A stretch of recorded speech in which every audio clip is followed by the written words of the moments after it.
Super fun part. I need your guys' trust in this moment. So we don't like to show works in progress. We're perfectionists. We like to be known for Blizzard polish and things looking really nice and beautiful. We like to show you things like the Blizzard World trailer that we showed yesterday, where everything looks awesome. You are now about to see what the game looks like when we're making it, and it's pretty ugly. Yeah, the art team's going to kill us. Yeah. So we're going to show you a series of videos of what Overwatch looked like throughout the making. And the first one we're going to start with is a tech reboot video of the technical work we're doing. So let's go ahead and roll that video, and I'm going to talk over what you're seeing. OK, so this is the first time we rendered anything in the engine. Again, it was a proprietary engine made from scratch. This is Tracer in October 2013.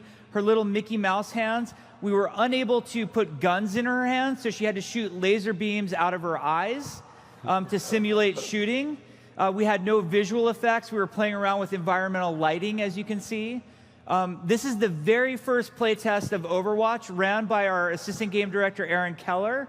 The point of this playtest was to make sure that the scale, FOV, camera height was correct. All we had was Tracer. You can see that Widowmaker-looking Tracer over there, which is just Tracer with a Widowmaker skin. This is our physics programmer, Aaron Cotto, was getting the Blizzard physics engine working within the Overwatch engine for the first time. So you can have things like the crates and vases on Temple of Anubis breaking and moving. You saw Recall for the first time. Tracer doesn't have any visual effects on her guns. And then there's little nuanced things that you don't think about having to work on, but like when you walk up and down stairs, how much does the camera bump or smooth through? All right, so you can see early Temple of Anubis.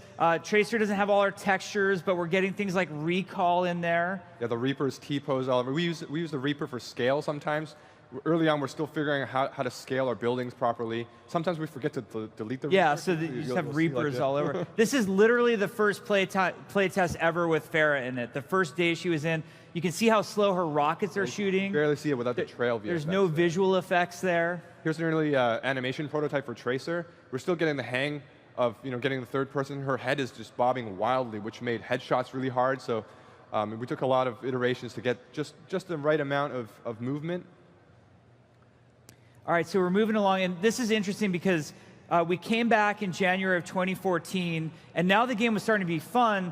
I mean, granted, it was only Tracer versus Tracer, so all you No Limits fans would have loved it back then, and Tracer mains. But the game was actually fun, and you can kind of see Temple of Anubis is really taking shape now in terms of level design. We play the levels just blocked out in gray blocks like that. And then we were really proud. This is just 24 days later. You can see the progress that was made. And the whole time here, the UI is evolving. The game mode is starting to work. Like, we actually have capture points that you can stand on. And more and more is coming together. Early health pack, as silly as that looked. You can see the Temple of Anubis was open. Now here's Reapers in the game. Now you're going to see the world's coolest Death Blossom animation is coming up right here. Greatest animation. Wait for it. There it is. And this is what the game looks like to us when we're making it. His muzzle flashers are these giant Farah's balls. rocket launcher is making some progress, but it's going to look different. We decided she's blue now. Like I remember that whole meeting at your desk for what color Farah should be. We're getting Widowmaker's grappling hook working. And then we're learning things like, hey, maybe you shouldn't be able to get up there in Temple of Anubis. Maybe that's not such a good place for Widowmaker. This is also, I'm sorry to admit, this is some of the worst sniping you're ever going to see, and this was me. And like somebody said, like, oh, at least you finished him off. I'm like, I didn't finish him off. Somebody else finished him off. I didn't even hit him. And then by February, we're like now getting really close to our March milestone. Yeah, the lighting's starting to come in here with all the stuff we were doing with the new engine, and it's just started looking so beautiful. Temple of Anubis started to come to life. And like the UI is evolving now. You can see we're getting like a character portrait there, an ultimate.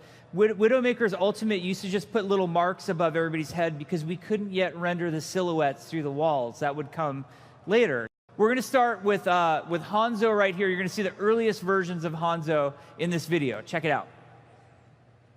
So a designer by the name of Mike Heiberg was the guy who implemented Hanzo. And the first thing we just worried about was getting the bow to feel good.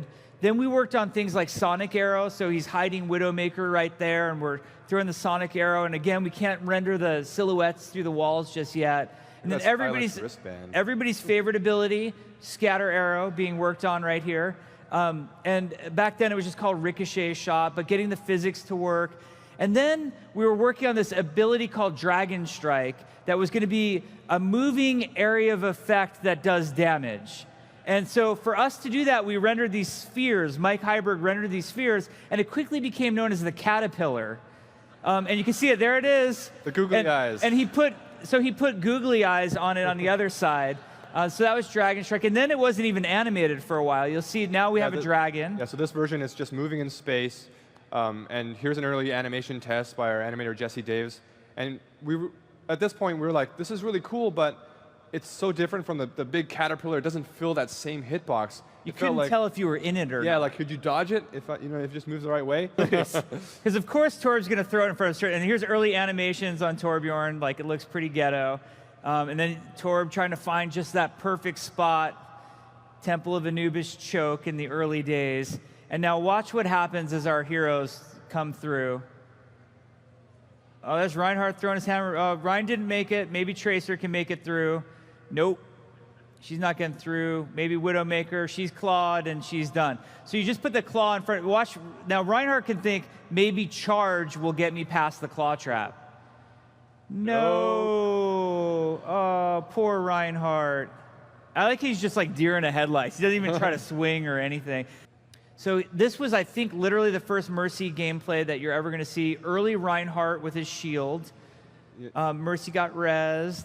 You'll notice early on, Mercy's healing was green instead of yellow, and we're kind of mixing the colors, and we really needed to decide what healing color would be. Would it be yellow or green? And I think we saved green for poison eventually. Yep. And then King's Row looked like, all block out. This is early Robot City in King's Row, the final point. You can see how open it used to be.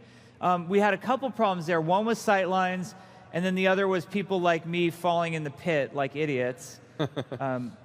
Ragdoll physics. So that happened a lot. Early Reinhardt charge. Poor Torbjorn. You used to have no startup time. You'd press the button and you'd instantly. Yeah, you'll see him run too. I think right here. Yeah. There it is. It looks awesome. Showed at BlizzCon. And then we didn't have a payload, so we had this truck. And then we didn't have art for the icon, so we used the Doge. He's there. You just maybe if we switch back to that icon, people would actually hey, what's that? Be attracted to it in some way. So you can see, and then we're doing all this stuff of like making the Reinhardt hammer feel good. Yeah. Here's some early technology we're trying to get for Mercy's ribbon to work. And interestingly, one of her ults back then was to actually heal multiple people. Yeah, heal multiple people. It kind of comes full circle. Yeah. The payload's evolving. You can see all the iterations of Reinhardt's shield in these early ones. Yeah, this is before we had like the nice shader for Reinhardt's shield. This is actually Winston. You might think you're looking at a ferret. This is the first Winston playtest. So his leap ability used to be like Doomfist's alternate leap ability, and then he didn't have animation, so he just ran around like a dude. You can see him, Winston just running around. Yeah. If you notice the targeting thing, right in the middle, there's like a banana. Yeah. See the banana right there. So that was Winston's, and he would just run around. He got killed by Tim right there. Awesome death pose. One of my favorite clips is coming up right here. So this is actually Volskaya Industries. We've talked about this before, where we prototype different map types. So Aaron Keller, our assistant game director, had this idea of what if we had a giant capture point that you could play on that was also a payload moving through the map. So we were doing all sorts of iteration on new game modes at this time too. Ultimately, this idea failed because of the space required to move something as big as a capture point through it. Required sight lines that were untenable. This is the earliest version of Hanamura that you're seeing in very early blockout. Tracer's facing like where the arcade would be right now. And then I love the hero select. You can see what hero select looked like back in the day. Early load screen for Temple of Anubis. Oh man, this is like the cool guy Hanzo. Those are actually Reaper's animations on Hanzo. Old Widowmaker face. This pose. My favorite's Mercy. Mercy's coming up. She's angry. It's like, you're going to nerf me in 2017. And I'm angry. I'm not too soon. Too soon. We're moving on. That bus in Kings Row went through so many iterations just to get the right shape. Oh, Bastion, yeah. his first day in the game. Perfect. He's got a tracer trail on him for some reason. It turns out transforming robot was hard. So early Hanamura, this is kind of exciting because this shows point B of Hanamura. And on point B, it used to be a totally different design. It was this circular design. And the waypoint said temple because we were just using tech from Temple of Anubis at the time. Later, Aaron Keller would go back and completely redesign that whole point. But you can really see point A is starting to look exactly like it looks today. It's very similar in Hanamura. You've got Torbjorn. He used to have a mechanic where he had to place the stub of a turret first and then build it up eventually to get the turret to be able to shoot. Nowadays, when he places the turret, it can shoot right away without him even hammering on it. Yeah, you can see the Reinhardt, the shield effects coming in there. Here comes the hot tub, we used to call it. The hot tub. The victory pose in the hot tub.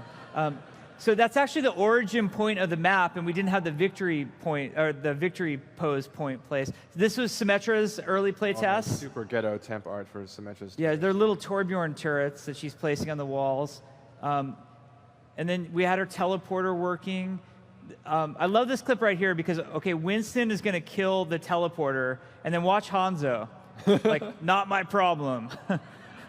Sorry, Symmetra. That was Bastion's, one of his early ults was a volley of bouncing grenades. Oh, there's Reinhardt's shield starting to, the shader starting to get there. The worst Reinhardt charge ever, besides the one in the cinematic.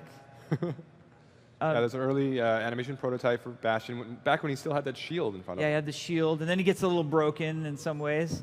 And then Winston's early leap prototype where he used to pound the ground with his fists. They used to do damage and stun you if you were in that range. Yeah, it was a long stun too. It was a lot of damage and a long stun, so that had to go away. And then, like I said, characters that weren't going to be at BlizzCon, like McCree, we were having these moments where we were just getting McCree and Roadhog in the game. So you'll see these are the first moments that we got the blockout art for Roadhog and McCree in. And then a fan favorite is Genji. This is early Genji prototype on Gibraltar when he only had the Dragon Blade and he could perch, like you're seeing him do here, and then run around and murder everybody.